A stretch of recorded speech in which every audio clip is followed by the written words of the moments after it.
सीमा का अद्वितीयता। यदि फलन की एक सीमा एक बिंदु पर विद्यमान होती है तो वह अद्वितीय होती है। हमें ये सिद्ध करना है। तो अब इसे प्रूफ करने के लिए क्या करेंगे? तो इसको प्रूफ हम इस प्रकार से करेंगे। सबसे पहले क्या लेंगे कि मानना कि अब इसको हम विरोधाभास मानेंगे। मानना कि फलन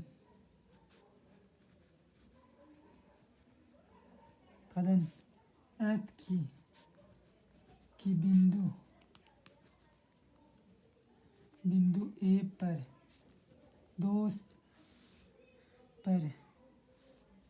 दो भिन्न सीमाएं विद्यमान है। दो भिन्न मानी अलग अलग सीमाएं विद्यमान है। भिन्न सीमाएं विद्यमान है। हमने ये मान लेते विद्यमान है। ठीक है, ये मान लेते हैं कि इस ए पर है ना दो भिन्न सीमाएं विद्यमान है फलन की। अर्थात क्या मानना हमने? अर्थात मानना कि लिमिट x किसकी ओर जाएगा? ए की ओर। तब फलन की सीमा क्या हो जाएगी? एक l एंड और दूसरी लिमिट जब x की टेंड्स टू ए की ओर जाएगा तो फलन की सीमाएं l डैश। दो सीमाएं मान ली हमने l और l डैश है।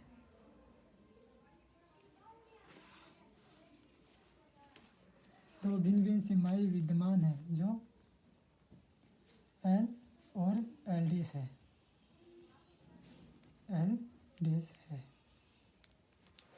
ठीक है, दो भिन्न सीमाएं हमने मान ली। ये इस प्रकार से है। तब हम कह सकते हैं कि l बराबर नहीं l डैश, क्योंकि दोनों भिन्न है।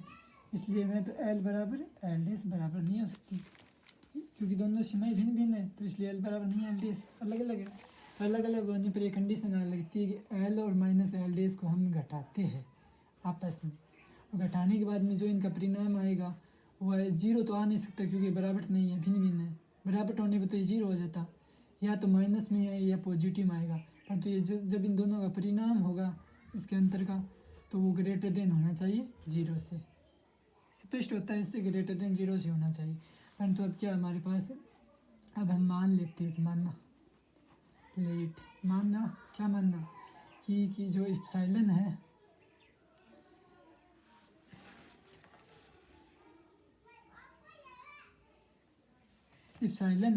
वो एक आर्बिट्रेरी कांस्टेंट होता है। पर इप्सिलॉन को कुछ भी मान सकते हैं। पर यहाँ पर हमें इप्सिलॉन को क्या मानना है? जब दो भिन्न सीमाओं की अद्वितीयता सिद्ध करनी होती है तो हमें इसको 1/2 l माइनस का l डैश मानना चाहिए। क्योंकि ये मैं बता दूंगा आप हम क्यों मानते हैं इप्सिलॉन को। ये क्योंकि आर्बिट्रेरी स्वस्थ नियतांक है। आर्बिट्रेरी का अर्थ है स्वस्थ कांस्टेंट, अर्थात स्वस्थ नियतांक है कौन? इप्सिलॉन आर्बिट्रेरी कांस्टेंट है। यहाँ पर क्योंकि निशान लगा के ये लिखना है इप्सिलॉन बराबर आर्बिट्रेरी कांस्टेंट। ठीक है, ये हम मान लेते इप्सिलॉन को ये मान लिया। अब क्या करेंगे? अब ये सिद्ध करेंगे कि जब f whole x limit x tends to a की ओर परिवर्तित हो रहा है तो f होल x बराबर होता है l। सही है ना, l होता है। तो इसे हम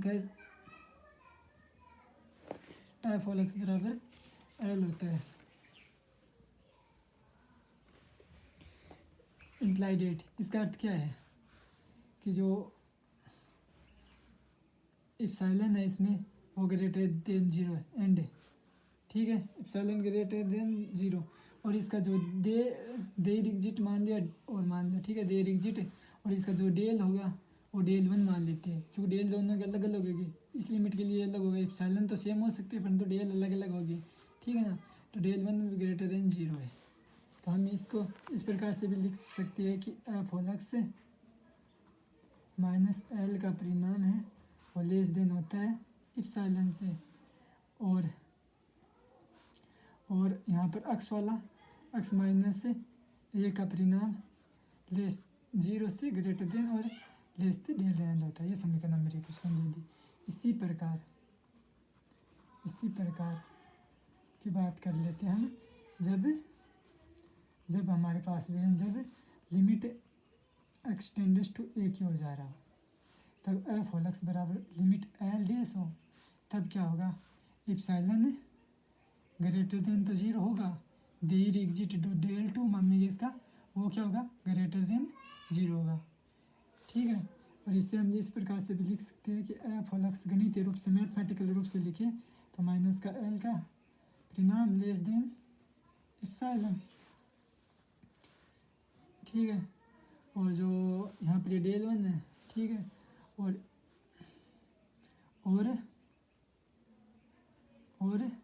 0 लेस देन एक्स माइनस का ए का परिणाम लेस देन होता है। यहाँ पर इसके लिए डेल 2 है तो डेल 2 से, इसे हम समीकरण नंबर 2 से कह देंगे। अब क्या करेगी, इनका डेल मिनिमम लेंगे यदि हमें इनकी अद्वितीयता सिद्ध करनी होती है तो। डेल मिनिमम लेंगे सर्वप्रथम तो हम क्या करेंगे, पहले तो इसे मानेंगे कि ये, अभी दोनों का हल ज्ञात करना है।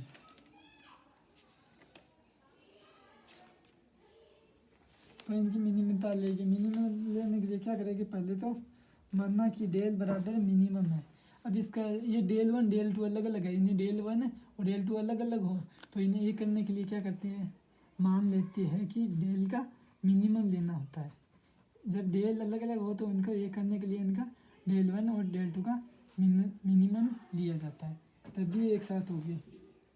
ठीक है भाई, तो इक्वेशन 1 और 2 से, तो समीकरण 1 और 2 से 2 से, ठीक है, समीकरण 1 और 2 से, समीकरण नंबर 1 और 2 से।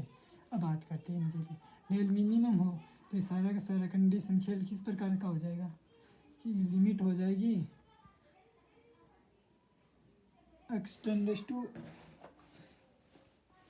ये लिमिट हो जाएगी एक्सटेंड्स टू, पहले तो ये सारा खेल अलग अलग है, फिर है ना इसकी सारा खेल एक साथ हो जाएगी। जो f whole x minus l है ना, वो एफ होल एक्स से माइनस का एल का परिणाम लेस देन हो जाएगा इप्सिलॉन, और इसकी जो साथ लिमिट आएगी वो क्या हो जाएगी, एक्स से 0 से ग्रेटर देन होगा, और एक्स माइनस का ए का परिणाम लेस देन हो जाएगा डेल। ये देखो डेल 1 बन गया, डेल 1 है और डेल 2 का, इस मिशन को हम ए कर देंगे। बाद में क्या करते हैं, इसके बाद में तब हमें दिया गया, तब हम जानते हैं कि जब हमें तब हमें ये जो हमें समीकरण पहले एल माइनस एल डेस का परिणाम दिया था वो वापस लेते हैं यहाँ पर। अब क्या करते हैं कि लेस देन होता है इप्सिलॉन से, हम तो ये तो जानते हैं ना, लेस देन होता है, ये एल माइनस एल डेस का परिणाम ले लिया, फिर इसको बराबर करके क्या करेगी, यहाँ पर एल है, अब इसके एक तो माइनस का एफ होल एक्स ऐड कर देगी, फिर एक एफ होल एक्स ऐड कर देगी, तो ये शून्य होता है, कोई अंतर नहीं पड़ता इसमें समीकरण में।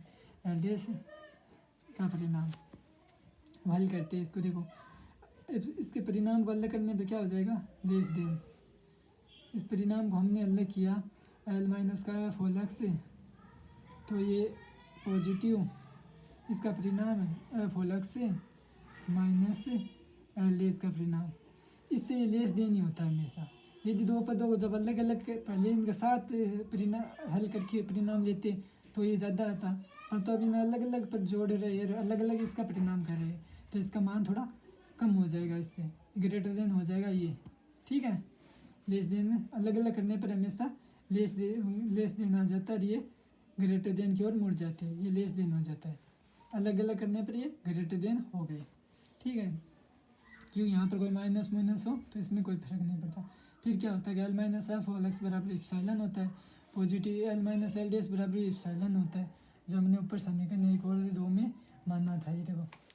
ठीक है, यहाँ पे इप्सिलॉन क्या है कि माइनस बाहर लेंगे तो पॉजिटिव हो जाएगा, f whole x minus l हो जाएगा, यहाँ पर इसका भी इप्सिलॉन होगा, इसका भी इप्सिलॉन होगा।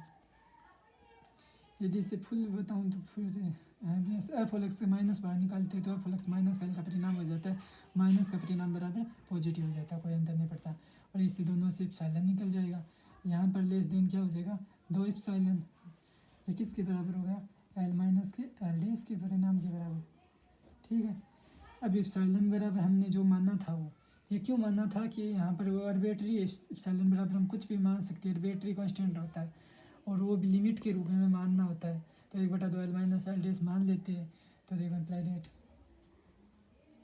एल माइनस का एल डेस का एल डेस दिन होता है 1/2 एल एल एल माइनस का एल डेस का परिणाम रखते हैं। तो 1/2 से 2 से कैंसिल आउट हो जाएगा, एल माइनस का एल डेस का परिणाम आ जाएगा। अर्थात ये धारणा कभी सत्य नहीं हो सकती, जो कि असत्य है, जो कि असत्य है। अतः किसी बिंदु पर सीमा अद्वितीय होती है, किसी बिंदु की सीमा अद्वितीय होती है, सीमा अद्वितीय होती है, अद्वितीय होती है, अद्वितीय होती है। इस प्रकार से हम इसे प्रूव कर सकते हैं। यदि वीडियो अच्छा लगा तो लाइक कर दीजिए, चैनल को सब्सक्राइब कर लीजिए ताकि आपको हमारे अपडेट मिलते रहे।